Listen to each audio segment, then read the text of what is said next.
Hi my friends, welcome to the channel. In this video we're gonna show you how to replace drive belts on your Scion XA 2004 2006 models, those little bastards. First, get it up so it's comfy. Second, pop the hood. So the setup is fairly simple. So you get the main belt as running over here through where the alternator is. So there's only two bolts on the alternator that needs to be loosened. And then there is a power steering pump right in there. There's two bolts on the power steering pump that needs to be loosened for the second belt. So that's pretty much it. The downside, of course, it's not a big area to work in. So first you're gonna have to remove some plastic underneath, and then I'll show you how to go from there. Alright, so once you underneath here, there's a bunch of 10mm connections, and by connections I mean bolts, that you need to undo. My shit's kind of broken. But yeah, so you get those undone. Now once you get those undone, you can pop the panel.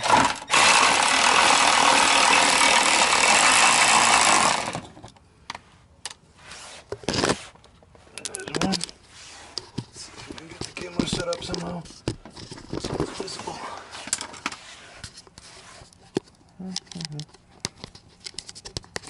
Sorry, technical delay.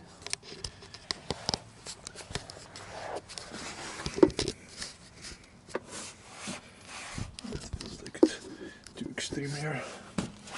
Alright, cool.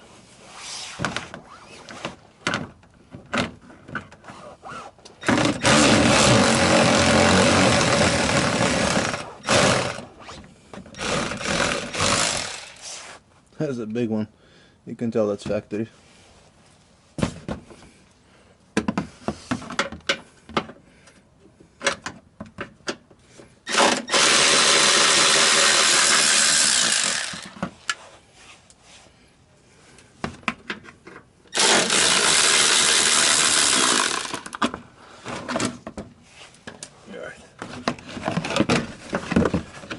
This bad boy in, and this way you can actually see how to get to where.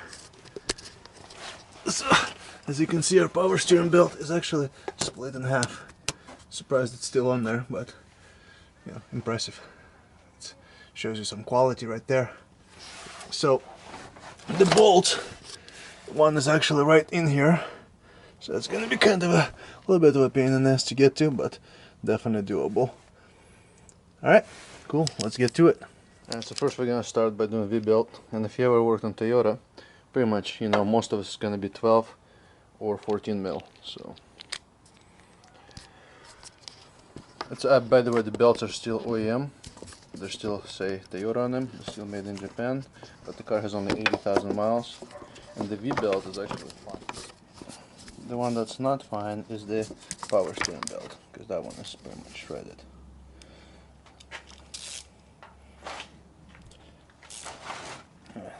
Pretty tight in here, but the top alternator bolt is 12, so let's get this and then, and the bottom one's actually going to be 14.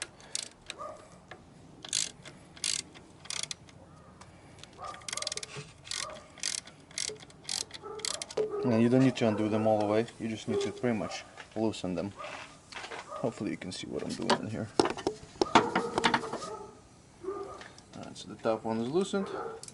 Now we're gonna slap 14 on and try to get in there. You can't really see it, but you can kind of feel it.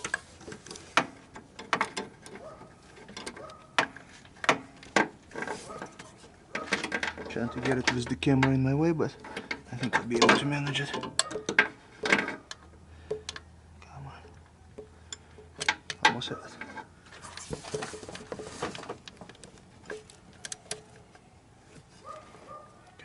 We're on.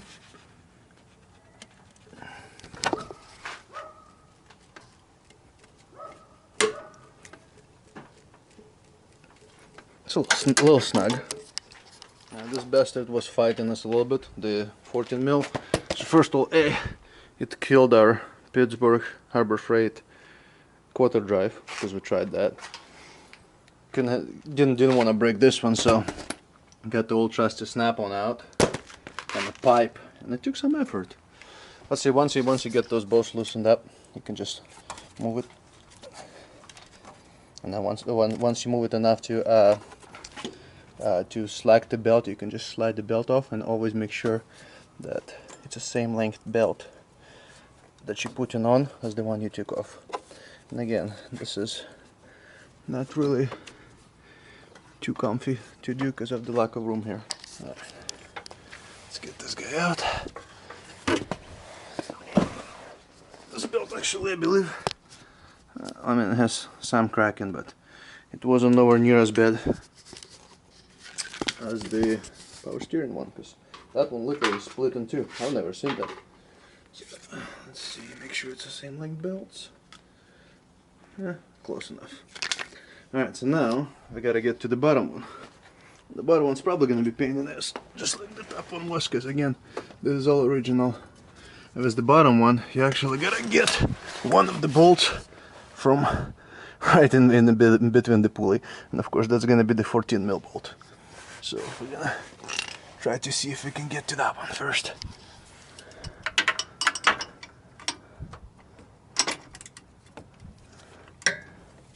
Alright, on the bolt. Let's see if we're gonna need the pipe again or not.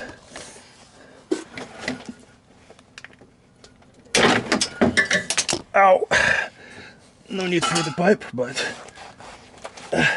might need a couple new fingers.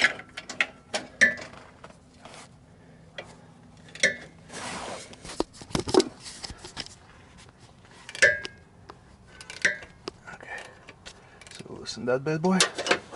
And now I'm gonna try to loosen the other one from the top, because I don't know, I might try to do it from here, I'll see. Might have to use a deep one though, because the other one is like right there over there. If you can see. So here's one inside of a pulley. Another one is kind of behind the belt. This one down. You can see it. One-handed. So far everything's kind of been fighting us the whole way. Sure, it's actually almost night over here. I just got off work. Okay, so we got it broken loose, so we're gonna loosen it up a little bit. You probably want to do the top one first and the bottom one second, but it's really your call at this point. Okay, once it's loose, you should be able to move it from you by hand. Once you move it from you by hand, the belt should loosen up enough for you to take it off. And then I will show you the carnage of that belt. Or at this point it's like two belts now.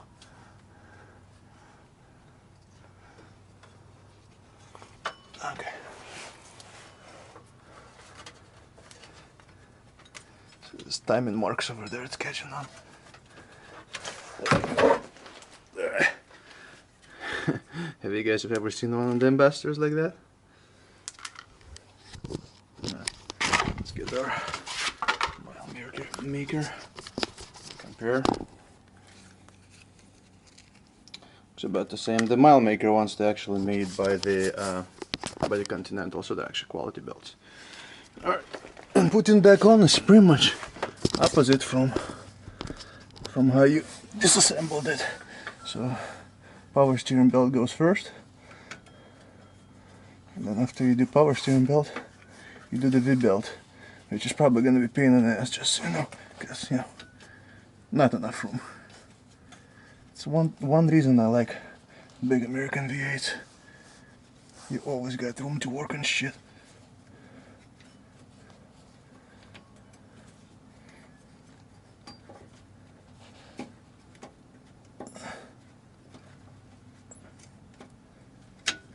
Boom. Alright. So kind of got that one. Alright, so once you get the belt on, you always wanna crap. My camera keeps moving on the tripod.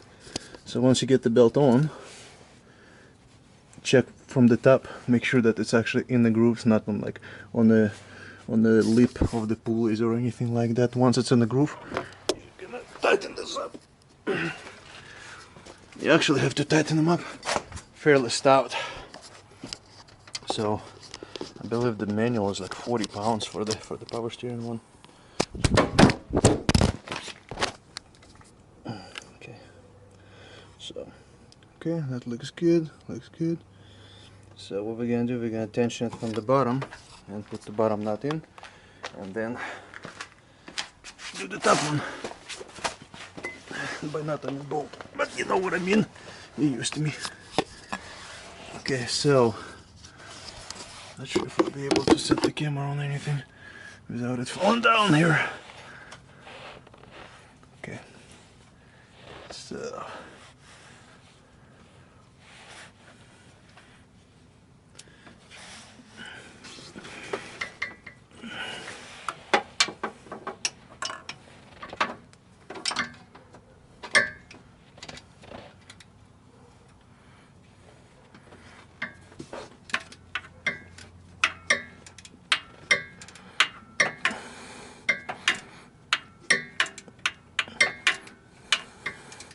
we put a V-belt, start from alternator, move it all the way forward, then climb underneath and try to get it. So I don't know how well you can see, so we kind of threw it in there, but it fell down from the alternator, so we gotta go put it up on the alternator. Didn't go too far. Boom. Okay, so now we just gotta go back. Alright, so now what we're gonna do, I'm gonna put 3/8 extension against the block, so make sure you don't hit any sensors or anything like that. I don't know if you can see, but I'm literally against the block and just 3/8 extension, so nothing sharp. I'm gonna pull it towards me and tighten it at the same time. Probably won't be able to record it because I got nothing really to rest this thing on. Probably put it in my pants. See if that will work. It should work.